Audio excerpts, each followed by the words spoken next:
ನಮ್ಮಲ್ಲಿ ಬಹುತೇಕರಿಗೆ science stream ಅಂದಮೇಲೆ ನೆನಪಾಗುವುದು ಎರಡು ದಾರಿ. ಒಂದು, ವೈಟ್ ಕೋಟ್ ಹಾಕೊಂಡು ಸ್ಟೆಥೋಸ್ಕೋಪ್ ಹಿಡ್ಕೊಳ್ಳೋದು, ಇಲ್ಲ ಕಂಪ್ಯೂಟರ್ ಮುಂದೆ ಕೂತ್ಕೊಂಡು ಕೋಡಿಂಗ್ ಮಾಡೋದು. ಇವೆರಡನ್ನು ಬಿಟ್ಟು ಬೇರೆ ದಾರಿನ ಇಲ್ಲ ಅಂತ ಹೇಳಿ ನಾವು ಅನ್ಕೊಂಡ್ಬಿಟ್ಟಿವಿ. ಯಾಕಂದ್ರೆ ನಮಗೆ ಬೇರೆ ದಾರಿಗಳ ಬಗ್ಗೆ ಯಾರೂ ಸರಿಯಾಗಿ ಹೇಳೇ ಇಲ್ಲ.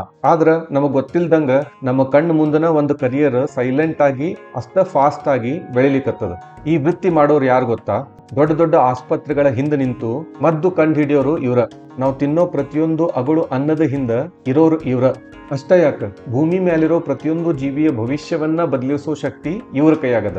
ಇದು ಬರೀ ಕೆಲಸ ಅಲ್ಲ, ಇದು ಇಡೀ ಜಗತ್ತನ್ನ ರೀಡಿಸೈನ್ ಮಾಡೋ ಕಲೆ.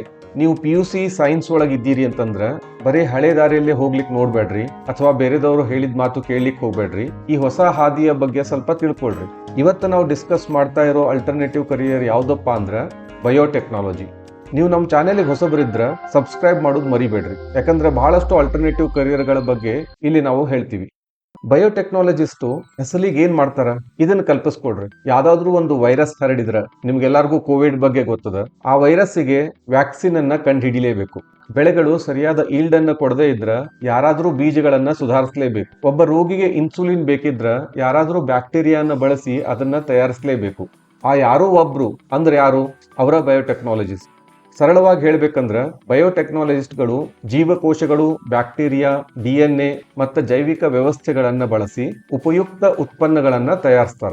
ಈ ಬಯೋಟೆಕ್ನಾಲಜಿಸ್ಟ್ಗಳು ಯಾವ ಕ್ಷೇತ್ರ ಒಳಗೆ ಕೆಲಸ ಮಾಡ್ತಾರಂದ್ರ ವ್ಯಾಕ್ಸಿನ್ ಡೆವಲಪ್ಮೆಂಟ್, ಔಷಧಿಗಳನ್ನ ತಯಾರು ಮಾಡೋದು, ಜೆನೆಟಿಕ್ ಟೆಸ್ಟಿಂಗ್ ಅಂದ್ರೆ ತಳಿ ಪರೀಕ್ಷೆ, ಕೃಷಿ ಸುಧಾರಣೆ, ಕೈಗಾರಿಕಾ ಕಿಣ್ವಗಳು ಎನ್ಸೈಮ್ಸ್, ರಿಸರ್ಚ್ ಲ್ಯಾಬೊರೇಟರಿಗಳು, ಆಮೇಲೆ ಬಯೋ ಇನ್ಫಾರ್ಮೆಟಿಕ್ಸ್. ಇವರು ಡಾಕ್ಟರ್ಗಳಲ್ಲ, ಫಾರ್ಮಸಿಸ್ಟ್ಗಳು ಅಲ್ಲ, ಇವರು ಜೈವಿಕ ಪರಿಹಾರಗಳನ್ನು ರೂಪಿಸೋ ವಿಜ್ಞಾನಿಗಳು ಮತ್ತು ಇಂಜಿನಿಯರ್ಗಳು. ಈ ಬಯೋಟೆಕ್ನಾಲಜಿಸ್ಟ್ಗಳ ದಿನನಿತ್ಯದ ಕೆಲಸ ಏನು? ಒಬ್ಬ ಬಯೋಟೆಕ್ನಾಲಜಿಸ್ಟ್ ಲ್ಯಾಬ್ ಒಳಗ ಈ ಕೆಲಸಗಳನ್ನ ಮಾಡಬಹುದು. DNA ಬೇರ್ಪಡಿಸೋದು, ಜೀನ್ಸ್ ಒಳಗ ಬದಲಾವಣೆ ಮಾಡೋದು, ಬ್ಯಾಕ್ಟೀರಿಯಾಗಳನ್ನ ಕಂಟ್ರೋಲ್ಡ್ ಎನ್ವೈರ್ಮೆಂಟ್ ಒಳಗ ಬೆಳೆಸೋದು, ಒಂದು ಔಷಧಿಗೆ ಜೀವಕೋಶ ಹೆಂಗ ಪ್ರತಿಕ್ರಿಯಿಸ್ತವ ಅನ್ನೋದನ್ನ ಪರೀಕ್ಷಿಸೋದು, PCR ಯಂತ್ರಗಳನ್ನ ಬಳಸೋದು, ಕಂಪ್ಯೂಟರ್ ಒಳಗ ಜೆನೆಟಿಕ್ ಡೇಟಾವನ್ನ ವಿಶ್ಲೇಷಿಸುವುದು, ಇಂಥವೆಲ್ಲ ಲ್ಯಾಬೊರೇಟರಿ ಒಳಗ ಮಾಡೋ ಕೆಲಸ. ಅದ ಇಂಡಸ್ಟ್ರಿ ಒಳಗ ಫರ್ಮೆಂಟೇಶನ್ ಟ್ಯಾಂಕ್ ಗಳನ್ನ ನಡೆಸ್ತಾರ, ಬಯೋ ರಿಯಾಕ್ಟರ್ಗಳ ಮೇಲ್ವಿಚಾರಣೆ ಮಾಡ್ತಾರ, ಉತ್ಪನ್ನಗಳ ಗುಣಮಟ್ಟ ಪರೀಕ್ಷೆ ಕ್ವಾಲಿಟಿ ಕಂಟ್ರೋಲ್ ಮಾಡ್ತಾರ, ಆಮೇಲೆ ಮ್ಯಾನುಫ್ಯಾಕ್ಚರಿಂಗ್ ಪ್ರೊಸೆಸ್ ಅನ್ನ ಸುಧಾರಿಸ್ತಾರ. ಇದು ಬಹಳ ಎಚ್ಚರಿಕೆ, ನಿಖರತೆ ಮತ್ತು ತಾಂತ್ರಿಕತೆಯಿಂದ ಕೂಡಿದ ಕೆಲಸ. ಈ ಬಯೋಟೆಕ್ನಾಲಜಿ ಫೀಲ್ಡ್ ಅನ್ನ ಯಾರು ಆರಿಸ್ಕೋಬೇಕು? ನಿಮ್ಗ ಬಯೋಲಜಿ ಅಂದ್ರ ಪ್ರೀತಿ ಇರಬೇಕು, ಲ್ಯಾಬ್ನಾಗ ಮಾಡೋ ಕೆಲಸನ ನೀವು ಇಷ್ಟಪಡಬೇಕು, ನಿಮ್ಗ ಪೇಷನ್ಸ್ ಇರಬೇಕು, ಹೈಯರ್ ಸ್ಟಡೀಸ್ಗೆ ಸಿದ್ಧರಿರಬೇಕು, ರಿಸರ್ಚ್ ಮಾಡೋ ಆಸಕ್ತಿ ಇರಬೇಕು. ಇವೆಲ್ಲ ಇತ್ತು ಅಂತಂದ್ರ ನೀವು ಈ ಕರಿಯರ್ ಅನ್ನ ಕನ್ಸಿಡರ್ ಮಾಡಬಹುದು. ಬಯೋಟೆಕ್ನಾಲಜಿ ಕಲಿಬೇಕು ಅಂತಂದ್ರ ಎರಡು ಮೇನ್ ಸ್ಟ್ರೀಮ್ಸ್ ಬರ್ತಾವ. ಒಂದು BSc, ಇನ್ನೊಂದು BE ಅಂದ್ರೆ bachelor of science, bachelor of engineering. ಇದ್ರೊಳಗಿನ ಡಿಫ್ರೆನ್ಸ್ ಅನ್ನ ನೋಡೋಣ. BSc 3 ವರ್ಷದ ಕೋರ್ಸು, BE 4 ವರ್ಷದ ಕೋರ್ಸು. BSc ಒಳಗ ಮೇನ್ ಫೋಕಸ್ ಇರೋದು ಬಯೋಲಜಿ, BE B.Tech ಒಳಗ ಬಯೋಲಜಿ ಮತ್ತು ಇಂಜಿನಿಯರಿಂಗ್ ಎರಡು ಫೋಕಸ್ ಇರ್ತದ. BSc ಒಳಗ ಗಣಿತದ ಅವಶ್ಯಕತೆ ಕಡಿಮೆ ಅಥವಾ ಮೀಡಿಯಂ ಇರ್ತದ. ಅದ BE B.Tech ಒಳಗ ಮ್ಯಾಥ್ಸ್ ಇಂಪಾರ್ಟೆನ್ಸ್ ಜಾಸ್ತಿ ಇರ್ತದೆ. BSc ಒಳಗ ಅಕಾಡೆಮಿಕ್ ಲ್ಯಾಬ್ಗಳು ಮಾತ್ರ ಇರ್ತಾವ. BE ಒಳಗ ಅಕಾಡೆಮಿಕ್ ಮತ್ತು ಇಂಡಸ್ಟ್ರಿಯಲ್ ಎಕ್ಸ್ಪೋಜರ್ ಎರಡೂ ಆಗ್ತದೆ. ನೀವು BSc ಕಲಿತ ಮೇಲೆ ಒಮ್ಮೆಲೆ ಜಾಬ್ ಸೇರ್ಕೊಂಡ್ರ ನಿಮ್ಮ ಬೆಳವಣಿಗೆ ಫಾಸ್ಟ್ ಇರ್ಲಿಕ್ಕಿಲ್ಲ, MSc ಬೇಕೇ ಬೇಕಾಗ್ತದ. ಆದ್ರೆ ನೀವು BE ಮಾಡಿದ್ರ ಬೇಗನೆ ಕೆಲಸಕ್ಕೆ ಸೇರ್ಕೋಬಹುದು. ನೀವು ರಿಸರ್ಚ್ ಹಾದಿ ಒಳಗ ಹೋಗ್ತೀರಿ ಅಂತಂದ್ರ BSc ಮಾಡ್ರಿ. ಮ್ಯಾನುಫ್ಯಾಕ್ಚರಿಂಗ್ ಅಥವಾ ಇಂಡಸ್ಟ್ರಿಯಲ್ ಪ್ರೊಡಕ್ಷನ್ ಒಳಗೆ ಹೋಗ್ತೀರಿ ಅಂದ್ರೆ BE ಮಾಡ್ರಿ. BSc ಮಾಡಿದ್ಮೇಲೆ MSc PhD ಕಲಿಬಹುದು. BE ಮಾಡಿದ್ಮೇಲೆ M.Tech, MBA ಅಥವಾ ವಿದೇಶ ಒಳಗ MS ಮಾಡಬಹುದು. ಈಗ ಇನ್ನೊಂದು ಡಿಫ್ರೆನ್ಸ್ ನೋಡೋಣ. ಈ ನಾನು ಮೊದ್ಲು ಹೇಳಿದೆ ಬಯೋಟೆಕ್ನಾಲಜಿಸ್ಟ್ಗಳು ಡ್ರಗ್ ಇಂಡಸ್ಟ್ರಿ ಒಳಗೂ ಕೆಲಸ ಮಾಡ್ತಾರ, ಅಂದ್ರೆ ಔಷಧಿಗಳು ತಯಾರು ಮಾಡುವಂತಹ ಫಾರ್ಮಾ ಕಂಪನಿ ಒಳಗೂ ಕೆಲಸ ಮಾಡ್ತಾರ. ಹಂಗಂದ್ರ ಬಯೋಟೆಕ್ನಾಲಜಿಸ್ಟ್ ಆಮೇಲೆ ಫಾರ್ಮಸಿಸ್ಟ್ ಯಾರು B ಫಾರ್ಮಾ ಮಾಡಿ ಹೋಗಿರ್ತಾರ ಅವ್ರಿಬ್ಬರ ನಡುವೆ ವ್ಯತ್ಯಾಸ ಏನು? B ಫಾರ್ಮಾದವರು ಔಷಧಿ ಫಾರ್ಮ್ಯುಲೇಷನ್, ಡೋಸೇಜು ಅಂದ್ರೆ ಎಷ್ಟು ಪ್ರಮಾಣ ಕೊಡಬೇಕು, ಸರ್ಕಾರಿ ನಿಯಮಗಳು, ಔಷಧಿಗಳು ಹೆಂಗ್ ಕೆಲಸ ಮಾಡ್ತಾವ ಅವನ್ನೆಲ್ಲ ನೋಡ್ತಾರ.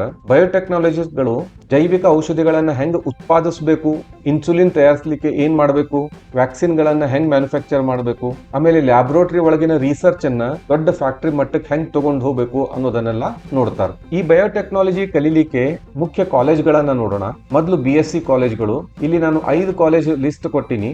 ಮೌಂಟ್ ಕಾರ್ಮೆಲ್ ಕಾಲೇಜ್ ಬೆಂಗಳೂರು, ಅದರೊಳಗೆ BSc ಟೆಕ್ನಾಲಜಿ ಅದ. Saint Joseph University, Christ University, Jain University, Manipal Academy of Higher Education, ಇದ್ರೊಳಗೆಲ್ಲ BSc ಬಯೋಟೆಕ್ನಾಲಜಿ ಕೋರ್ಸಸ್ ಅವ. ಕರ್ನಾಟಕ ಬಿಟ್ಟು ಹೊರಗಡೆ ಕಲಿತೀರಿ ಅಂತಂದ್ರ ಫರ್ಗೂಸನ್ ಕಾಲೇಜ್ ಪುಣೆ ಒಳಗದ, Loyola College Chennai, Madras Christian College Chennai, Banaras Hindu University, Amity University, ಇದ್ರೊಳಗೆಲ್ಲ BSc ಬಯೋಟೆಕ್ನಾಲಜಿ ಕೋರ್ಸಸ್ ಅವ. ನೀವು ಇಂಜಿನಿಯರಿಂಗ್ ಮಾಡ್ತೀರಿ ಅಂತ ಹೇಳಿದ್ರ BE ಬಯೋಟೆಕ್ನಾಲಜಿ ಇರೋ ಟಾಪ್ ಕಾಲೇಜಸ್ಗಳು RV college of engineering Bengaluru, BMS college of engineering, MS Ramaiah institute, Dayanand Sagar, ಆಮೇಲೆ NIT ಸೂರತ್ಕಲ್. ಇಂಜಿನಿಯರಿಂಗ್ ಮಾಡ್ಲೇಬೇಕು, ಆದ್ರೆ ನಾನು PUC ಒಳಗ ಬಯಾಲಜಿನೂ ತಗೊಂಡಿನಿ, ನನಗೆ ರೆಗ್ಯುಲರ್ ಆಗಿ ಇಂಜಿನಿಯರಿಂಗ್ ಮಾಡೋದು ಬೇಡ, ಡಿಫ್ರೆಂಟ್ ಆಗಿ ಏನೋ ಮಾಡೋಣ ಅಂತಂದ್ರ ನೀವು BE ಬಯೋಟೆಕ್ನಾಲಜಿ ತಗೋಬಹುದು. ಅದೇ ರೀತಿ ಕರ್ನಾಟಕ ಬಿಟ್ಟು ಬೇರೆ ರಾಜ್ಯಗಳ ಒಳಗ BTech ಬಯೋಟೆಕ್ನಾಲಜಿ ಮಾಡಬೇಕು ಅಂದ್ರೆ ನೀವು IIT ಗಳನ್ನ ಸೇರ್ಕೋಬಹುದು, SRM, VIT ಅಂತ ಕಾಲೇಜಸ್ ಗಳನ್ನ ಸೇರ್ಕೋಬಹುದು. ನೀವು ಬಯೋಟೆಕ್ನಾಲಜಿ ಮಾಡಿದ್ಮೇಲೆ ಎಷ್ಟು ಸ್ಯಾಲರಿ ಎಕ್ಸ್ಪೆಕ್ಟ್ ಮಾಡಬಹುದು ಅಂತಂದ್ರ BSc ಆದ್ಮೇಲೆ 2.5 ರಿಂದ 4 ಲಕ್ಷ ಪರ್ ಇಯರ್, ಹೆಚ್ಚಾಗಿ ಲ್ಯಾಬ್ ಅಸಿಸ್ಟೆಂಟ್ ಅನ್ನೋ ಕೆಲಸಗಳು ಸಿಗ್ತಾವ. ಅದ ನೀವು BTech ಮಾಡಿದ್ರ 3 ರಿಂದ 6 ಲಕ್ಷ ಸಂಬಳ ಪಡಿಬಹುದು. ಅದು ನಿಮ್ಮ ರಿಸಲ್ಟ್, ಕ್ಯಾಂಪಸ್ ಇಂಟರ್ವ್ಯೂ, ಆಮೇಲೆ ಕಂಪ್ನಿಗಳು ಯಾವ್ಯಾವ ಬರ್ತಾವ ಅದರ ಮೇಲೆ ಡಿಪೆಂಡ್ ಆಗಿರ್ತದೆ. ನೀವು BSc ಮುಗಿಸಿ MSc ಮಾಡಿದ್ರೆ ನಿಮ್ಮ ಸ್ಟಾರ್ಟಿಂಗ್ ಸ್ಯಾಲರಿ 5 ರಿಂದ 9 ಲಕ್ಷ ಇರ್ತದೆ. ನೀವು PhD ಮಾಡಿದ್ಮೇಲೆ ಸೈಂಟಿಸ್ಟ್ ಅಂತ ಹೇಳಿ 10 ರಿಂದ 20 ಲಕ್ಷವರೆಗೂ ಗಳಿಸಬಹುದು. ಈಗ ಒಂದು ಹೊಸ ಫೀಲ್ಡ್ ಬಂದದ, ಬಯೋ ಇನ್ಫಾರ್ಮೆಟಿಕ್ಸ್ ಅಂತ ಹೇಳಿ. ಈ ಭಾರತ ಒಳಗ ಬಯೋ ಇನ್ಫಾರ್ಮೆಟಿಕ್ಸ್ ಕಂಪನಿಗಳಲ್ಲಿ ನೀವು ಸೇರಿದ್ರ ಅಥವಾ ಮಲ್ಟಿನ್ಯಾಷನಲ್ ಕಂಪನಿ ಒಳಗ ಸೇರಿದ್ರ ಅಂದ್ರ ನಿಮ್ಮ ಗ್ರೋತ್ನು ಜಾಸ್ತಿ ಇರ್ತದ, ಆರಂಭದ ಸಂಬಳನೂ ಜಾಸ್ತಿ ಇರ್ತದ. ಭಾರತದೊಳಗ ಪ್ರಮುಖ ಬಯೋಟೆಕ್ ಕಂಪನಿಗಳನ್ನ ನೋಡೋಣ. ಬಯೋಕಾನ್ ಬೆಂಗಳೂರಿನಾಗದ, ಸೀರಮ್ ಇನ್ಸ್ಟಿಟ್ಯೂಟ್ ಆಫ್ ಇಂಡಿಯಾ, ಇದು ಕೋವಿಡ್ ವ್ಯಾಕ್ಸಿನ್ ಡೆವಲಪ್ ಮಾಡಿದ್ದಕ್ಕೆ ಬಹಳ ಪ್ರಸಿದ್ಧಿ ಒಳಗ್ ಬಂತು. ಡಾಕ್ಟರ್ ರೆಡ್ಡೀಸ್ ಲ್ಯಾಬೊರೇಟರಿ, ಇದು ಬಹಳ ಪ್ರಸಿದ್ಧವಾದ company. Bharat Biotech, Panacea Biotech, ಇಂತಹ ಬೇರೆ ಬೇರೆ ಬಯೋಟೆಕ್ ಕಂಪನಿಗಳು ಭಾರತ ದೇಶ ಒಳಗ ಅವ. ರಿಸರ್ಚ್ ಇನ್ಸ್ಟಿಟ್ಯೂಟ್ಗಳು Indian Institute of Science IISc, ಆಮೇಲೆ National Institute of Immunology NII ಇವವ. ಈ ಬಯೋಟೆಕ್ನಾಲಜಿ ಭವಿಷ್ಯ ಹೆಂಗದ ಅಂತಂದ್ರ ಭಾರತ ಸೇರಿದಂತೆ ಹಲವಾರು ದೇಶಗಳು ಈ ಕ್ಷೇತ್ರ ಒಳಗ ಬಹಳಷ್ಟು ಇನ್ವೆಸ್ಟ್ಮೆಂಟ್ ಮಾಡ್ತಾವ. ಕೋವಿಡ್ ಅಂತ ಸಿಚುವೇಶನ್ ಬರಬಾರ್ದು ಅಂತ ಹೇಳಿ ವ್ಯಾಕ್ಸಿನ್ ತಯಾರಿಕೆ ಒಳಗ ಇನ್ವೆಸ್ಟ್ಮೆಂಟ್ ಮಾಡಿ ಮುಂಚೆಯಿಂದನ ಬಹಳ ರಿಸರ್ಚ್ ಮಾಡ್ತಾ ಇದಾರ. ಬಯೋಸಿಮಿಲರ್ಸ್ ಅನ್ನೋ ಫೀಲ್ಡ್ ಅಲ್ಲಿ ಜಿನೋಮಿಕ್ಸ್, mRNA ತಂತ್ರಜ್ಞಾನ, ಕೃಷಿ ಬಯೋಟೆಕ್, ಬಯೋ ಇನ್ಫಾರ್ಮೆಟಿಕ್ಸ್, ಇದೆಲ್ಲ ಒಳ್ಳೆ ಫ್ಯೂಚರ್ ಇರೋ ಕ್ಷೇತ್ರಗಳು. ಕೊನೆಯದಾಗಿ ಹೇಳ್ಬೇಕಂದ್ರ ನೀವು PUC ಸೈನ್ಸ್ ತಗೊಂಡಿದ್ದೀರಿ, PCMB ತಗೊಂಡಿದ್ದೀರಿ ಅಂತಂದ್ರ ಎಲ್ಲಾರು ತುಳಿಯೋ ದಾರಿಯಲ್ಲೇ ನಾವು ಹೋಗ್ಬೇಕು ಅಂತ ನೀವು ಬಯಾಲಜಿ ಮೇಲೆ ಪ್ರೀತಿ ಇದ್ದು ಹೊಸದನ್ನ ಸೃಷ್ಟಿಸೋ ಹಂಬಲ ಇದ್ರ, ಆಮೇಲೆ MBBS ನೀಟ್ ಎಕ್ಸಾಮ್ ಅದ್ದು ಸ್ಟ್ರೆಸ್ ಇಲ್ದನ ಒಂದು ಹೈಟೆಕ್ ಭವಿಷ್ಯನ ನಿಮಗೆ ರೂಪಿಸ್ಕೋಬೇಕು ಅಂತಂದ್ರ ಬಯೋಟೆಕ್ನಾಲಜಿಯನ್ನ ನೀವು ಆರಿಸ್ಕೋಬಹುದು. ಇದು ಬರೀ ಡಿಗ್ರಿ ಅಲ್ಲ, ಇದು ಪ್ರಕೃತಿಯ ಕೋಡಿಂಗ್ ಅನ್ನ ಅಪ್ಗ್ರೇಡ್ ಮಾಡೋ ಅದ್ಭುತವಾದ ಕರಿಯರ್. ನೀವು ಬರೀ ಟ್ರೆಂಡ್ ಫಾಲೋ ಮಾಡೋ ಕುರಿ ಆಗೋಕ್ಕಿಂತ ಜಗತ್ನಾಗ ಹುಟ್ಕೊಳ್ಳೋ ಹೊಸ ಹೊಸ ಸವಾಲುಗಳಿಗೆ ಪರಿಹಾರ ಕೊಡೋ ಲೈಫ್ ಆರ್ಕಿಟೆಕ್ಟ್ ಆಗೋದಕ್ಕ ಇದು ಸರಿಯಾದ ಸಮಯ.